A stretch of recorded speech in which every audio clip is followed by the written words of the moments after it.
right. So usually hold it up there. Which ones? Does it see No, it's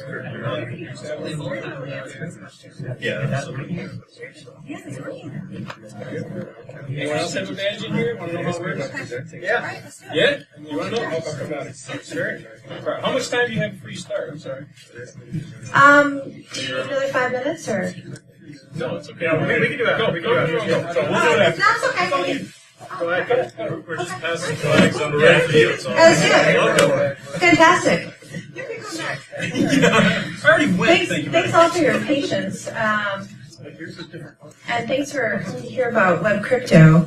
I did ask for a show of hands on who was cryptography inclined. Yeah, a couple folks. And who was kind of more web inclined? A couple folks. All right, cool. I'll introduce myself here. My name is Kat Traxler. You can call me Nook if you'd like. My day job is web application penetration testing. And I also have some relevant experience building mean stack applications. This is where I found a love for JavaScript. Building Mongo, Express, Angular, Node, the full stack, JavaScript. It's the kind of love a person has when they see a storm coming and they just really want to go outside and see the lightning. That's JavaScript for me. And I was always really interested in cryptography, but I'd really be classified more as a cryptography tourist than anything. I didn't have to go too far to see a cryptography tourist site because cryptography just kind of came to me.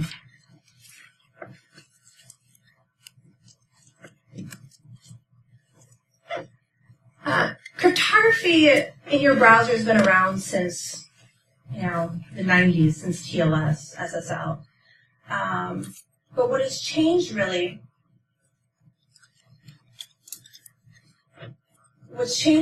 is client-side encryption.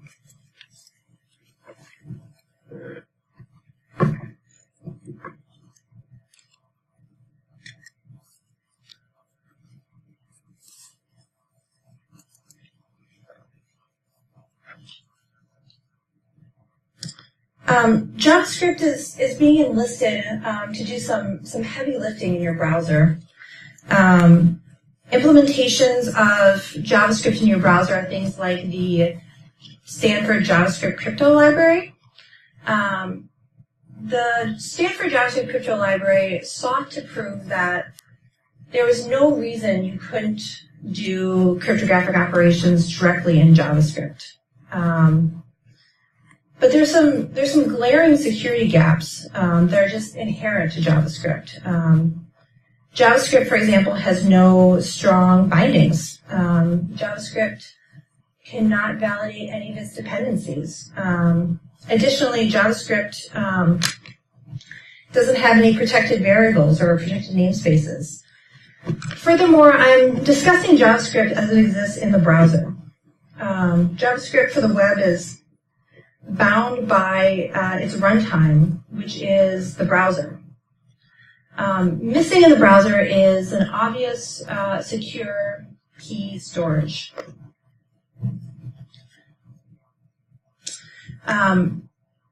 Without secure key storage in the browser, this is the OS that we have to deal with, right? The browser is our OS now without any secure key storage. Why is cryptography in the browser, right? Like, why are we doing this at all? There's some pretty good reasons why people are doing it. For example, secure document storage, multi-factor authentication, protected document exchange. We've done all of these things server-side for a long time. So the reasons for this aren't special. What's changed is where it's happening. And why is it happening client side? Well, it can be sold to a user as you have more protection over your data now. You have more control. For an application, what happens when you move encryption client side is you limit your burden. You know, I think there's a fallacy that says that your application really wants you to know the contents of your data. They might want your metadata, but they don't really want the contents of your data. If they're served with a warrant for your data, they want to be able to limit their liability, and doing client-side encryption is the perfect way to do that. So this brings us back to the question, what are we asking JavaScript to do? I highlight four goals of crypto. Traditionally, there's the triad of goals, right? Confidentiality, integrity, authentication. Confidentiality, typically you think of encryption. You can also have availability with encryption. If you have reliable decryption, that can bring you some availability. Authentication, integrity, non-repudiation. We meet these with MACs. We meet these with public key cryptography, digital signatures. But we have to understand that all cryptography starts with secure numbers, secure random numbers. Some keys must be random. Some keys need to have more random bits than other keys. Some keys need to be unique. We have nonces, we have salts. These are all cryptographic operations that require a secure random number. So how does JavaScript attempt to overcome its lack of a secure random number generator, its lack of secure random, as you might see in Java, say? There's two different approaches that I'm going to talk about here. One of the approaches actually says we can't trust JavaScript at all to do this. So I'll mention first the Stanford JavaScript Crypto library, the first real solution to this problem. The JavaScript Crypto library devised a solution for collecting entropy from events that happen in the browser, on click, on mouse over, on blur, on key press. These are combined with the times that these events occur. They run it through a whitening function, and you have a fairly decent source of entropy. The other method for obtaining secure random in a browser is the WebCrypto API. And what the WebCrypto API says is we can't trust JavaScript at all to handle this. We're going to reach outside of the browser for entropy, and those cryptographic operations are performed natively in your hardware. So that's a commentary not on the source of the entropy, not the quality of the entropy that you'll gain from events-driven models, but really is a commentary on the secure source. So a event time-driven source of entropy is only as good as you can trust those times and those events. And what I'm trying to impress upon everybody is that you really can't trust much that happens in a browser.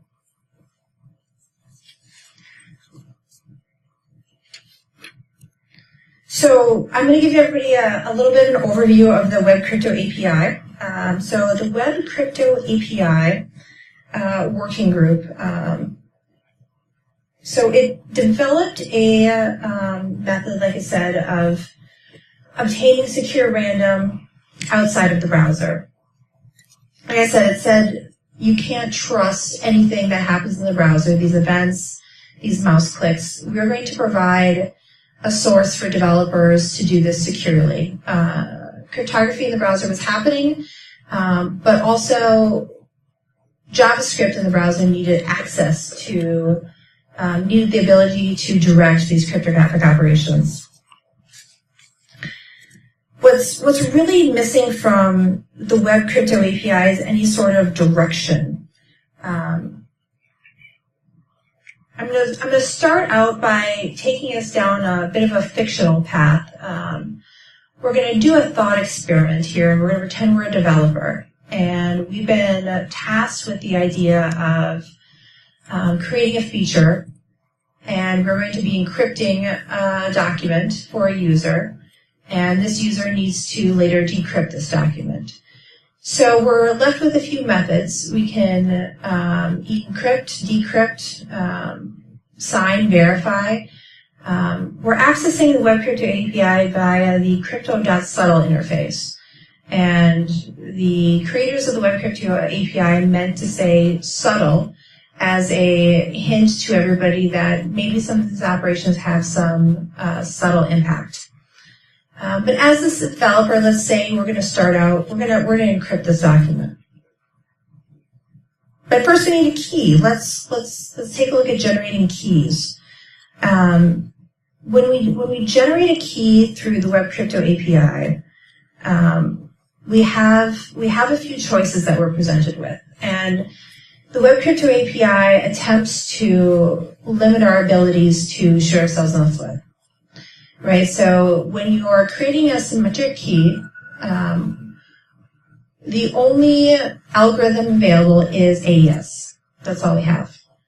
And in fact, if you don't want to specify a key length when creating a key, 256 is what it defaults to.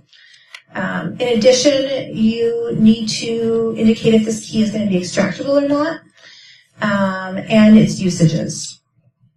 Now, whether or not what mode you choose of AES, this choice is definitely full of pitfalls, and I'm going to skirt the choices right here and just say that it's not a unique problem to web crypto.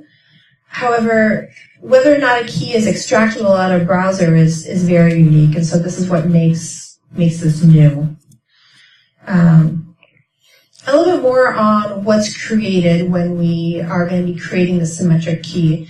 When we create our symmetric key, this object that we're going to be creating, it's going to be a limited object. It's not going to be available to be accessed by it's not going to be available to be accessed or stored in local storage. We can't save it as a cookie. We're not going to be allowed to write it. It's going to be a read-only object. The value is not actually going to be known to the browser if we want to create it as a non-exportable object. It's going to be tied specifically to that browser that it was created in. The Web Crypto API has not rewritten the rules of the web. When you create a key with the Web Crypto API, the same origin policy applies. So you can send this key cross-domain. Now,